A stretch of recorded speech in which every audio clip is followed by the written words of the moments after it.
Hello students, चलिए start करते हैं। एक्सरसाइज 13.3 प्रोबेबिलिटी का इंट्रोडक्शन पार्ट देखेंगे इसमें कि एक्सरसाइज 13.3 के अंदर जो दो कंसेप्ट आते हैं हमारे, टोटल प्रोबेबिलिटी का और बेस थ्योरम का, उन दोनों को हम इस वीडियो के अंदर कवर करेंगे। ठीक है, सबसे पहले बात करते हैं हम थ्योरम ऑफ टोटल प्रोबेबिलिटी की। अब ये थ्योरम ऑफ टोटल प्रोबेबिलिटी होती क्या है, पहले तो उस चीज को समझेंगे। उसको समझने से पहले ना एक छोटा सा डायग्राम समझाऊंगा जिससे आपको बिल्कुल अच्छे से कंसेप्ट क्लियर होगा। देखो, बुक के अंदर भी दे रखा है एक डायग्राम इस तरीके से। एक रेक्टेंगल दे रखी है, ये हमारी एक सैंपल स्पेस को डिनोट कर रही है कि कोई भी एक सैंपल स्पेस है। इसके अंदर हमने क्या कर लिया, यहाँ पे एक हमने ओवल ले लिया, इसके अंदर इवेंट है। ये इवेंट हो गया मान लो हमारा E1, ये इवेंट हमारा मान लो हो गया E2, ऐसे फिर इवेंट मान लो यहां पे आ गया मेरा E3, यहां पे फिर मान लो कोई और इवेंट आ गया इस तरीके से, और ये इवेंट आ गया हमारा EN, और ये हमारा क्या हो गया, कोई A इवेंट अलग से हो गया। देखो हमने क्या किया, टोटल सैंपल स्पेस के अंदर डिफरेंट इवेंट बना लिए, पार्टीशन कर लिया हमने सैंपल स्पेस का। तो यहां पे क्या हो गया, ध्यान से देखो, E1, E2, E3 और up to EN are partition of sample space S, sample space S के हमने क्या कर लिए, ये इतने सारे सैंपल स्पेस क्रिएट कर लिए, मतलब सैंपल स्पेस के इतने सारे पार्टीशन कर लिए हमने। ये बात यहां तक क्लियर हो गई, कोई दिक्कत नहीं होनी चाहिए। और जो हमारे E1, E2, E3, ये EN है ना, जो भी पार्टीशन है ये नॉन जीरो है, ऑल आर नॉन जीरो, मतलब कोई भी इसमें से इवेंट जीरो नहीं होगा। और A क्या है, कोई भी इवेंट है, let A be the event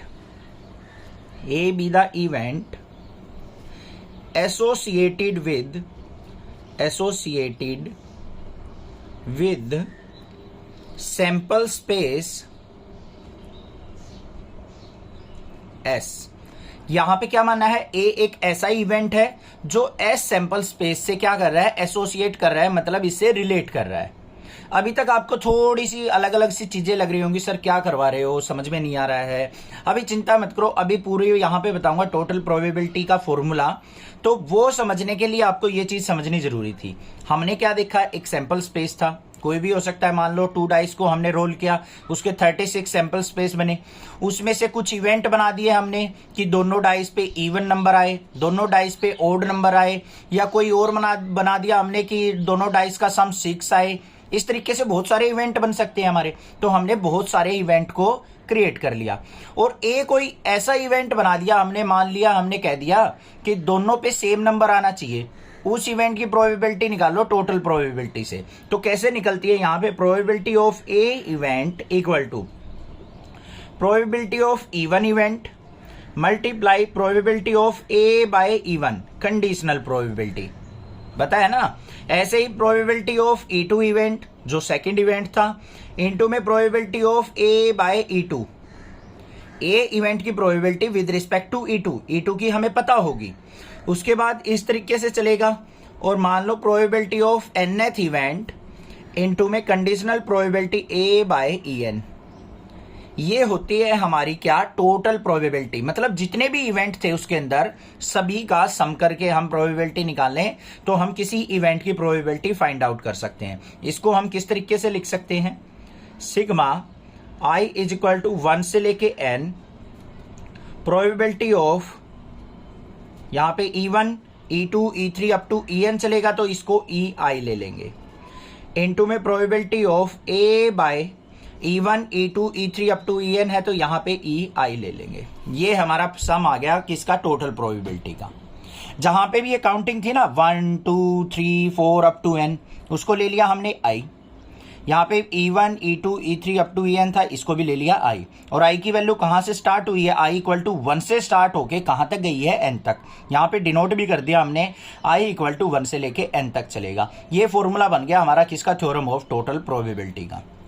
बात क्लियर हो गई या नहीं होगी, कोई प्रॉब्लम नहीं होगी, समझ में आ गया होगा।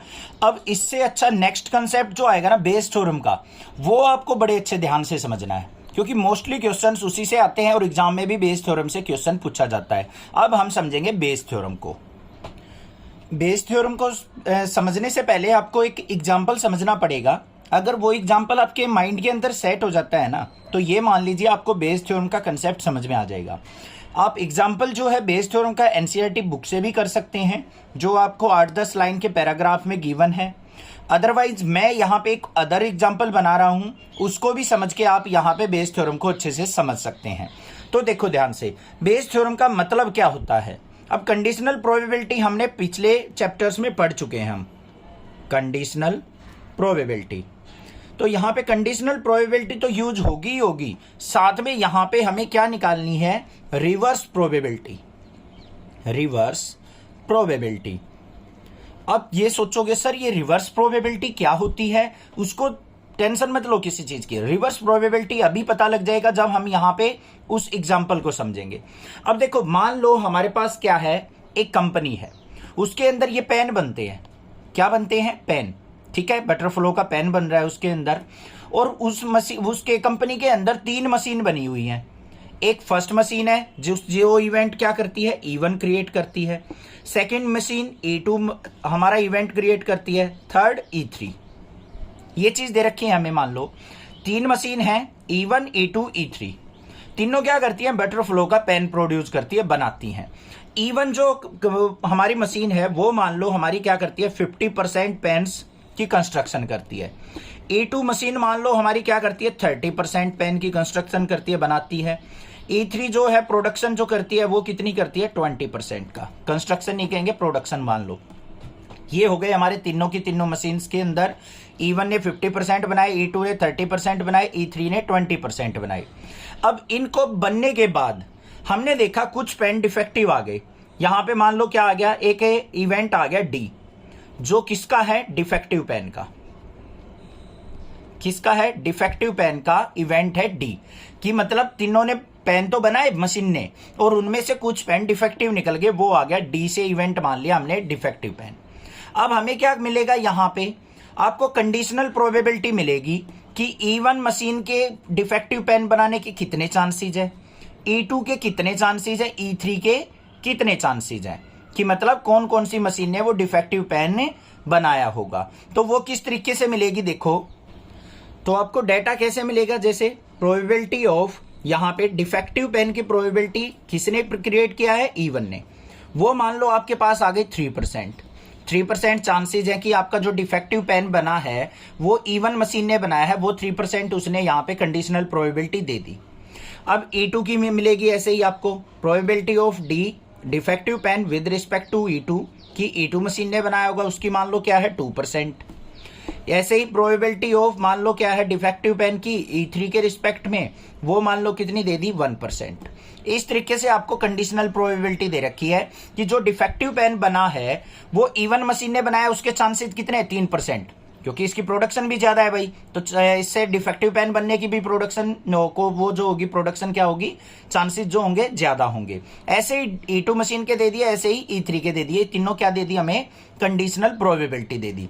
अब इसके अंदर बेस थ्योरम कैसे यूज होती है और कैसे हम रिवर्स प्रोबेबिलिटी फाइंड आउट करते हैं वो समझो। अब बेस थ्योरम के अंदर आपको क्वेश्चन किस तरीके से पूछेगा, ये तो हमारा कॉमन इवेंट हो गया। क्या हो गया, ये कॉमन इवेंट जो तीनों मशीन्स ने प्रोड्यूस किया है, डिफेक्टिव पेन। अब आपसे पूछ लेगा, हमें पता है कि डिफेक्टिव पेन तो प्रोड्यूस हुआ है, अब पूछ ले कि वो जो डिफेक्टिव पेन प्रोड्यूस हुआ है वो E2 मशीन ने ही या E3 मशीन ने या E1 मशीन ने प्रोड्यूस किया है, उसकी प्रोबेबिलिटी फाइंड आउट करके दिखाओ। तो कैसे निकलेंगे, यहां पे देखो, प्रोबेबिलिटी ऑफ किसकी निकालनी है हमने, मान लो E2 मशीन की निकालनी है। क्या निकालनी है, डिफेक्टिव पेन की, तो E2/D हो जाएगा। क्या निकालनी है हमें, प्रोबेबिलिटी निकालनी है कि डिफेक्टिव पेन जो है E2 ने प्रोड्यूस किया है विद, तो E2/D आ गया हमारा। डिफेक्टिव तो हमें पता है कि डिफेक्टिव पेन प्रोड्यूस हुआ है, अब हमें देखना है कि वो E2 ने ही किया है। डिफेक्टिव पेन, कोई भी एक पेन निकला, ये रहा, हमने देखना है कि ये जो पेन डिफेक्टिव है ये E2 ने ही क्रिएट किया है, प्रोड्यूस किया है, बनाया है, तो उसकी प्रोबेबिलिटी निकालनी है। तो क्या होगी, E2 की निकलेगी विद रिस्पेक्ट टू डिफेक्टिव। तो ये हो गई हमारी रिवर्स प्रोबेबिलिटी। हमारे पास d बाय E2 था, हमने E2 बाय D निकालना है, तो इसके लिए हमें बेस थ्योरम लगानी पड़ेगी। क्या होगी? जिसकी भी निकाल रहे हैं हम प्रोबेबिलिटी, जिसकी भी निकाल रहे हैं वो क्या होगी? यहाँ पे probability of E2 into probability of यहाँ पे D बाय E2, क्या होगी? Probability of E2 event into में probability of defective by E2 given जो है हमें, अपॉन में क्या आती है? टोटल प्रोबेबिलिटी, जो हमने अभी अभी स्टार्टिंग में सीखी थी टोटल प्रोबेबिलिटी, वो कैसे निकलती है? Probability of E1 event into probability of D by E1 plus में probability of E2 event into में probability of D by E2, फिर प्लस में प्रोबेबिलिटी ऑफ E3 इवेंट और इनटू में probability of D by E3। ये आ गई हमारे पास total probability. तो जिसकी भी आपको फाइंड आउट करनी है रिवर्स प्रोबेबिलिटी, वो ऊपर आएगा और डिनोमिनेटर में क्या आ जाएगा? हमारे पास टोटल प्रोबेबिलिटी आ जाएगी। ये हो गई हमारी बेस थ्योरम। बाकी इसके क्वेश्चंस करेंगे तब ज्यादा अच्छे से समझ में आएगी। थोड़ा सा जो कंसेप्ट था वो मैंने यहां पे बता दिया कि रिवर्स प्रोबेबिलिटी का मतलब क्या होता है। कोई दिक्कत नहीं होनी चाहिए, ठीक है? चैनल को सब्सक्राइब करना, लाइक करना और ज्यादा से ज्यादा शेयर करना। बाकी क्वेश्चन से आपके सारे डाउट क्लियर हो जाएंगे। Thank you students for watching next classes video.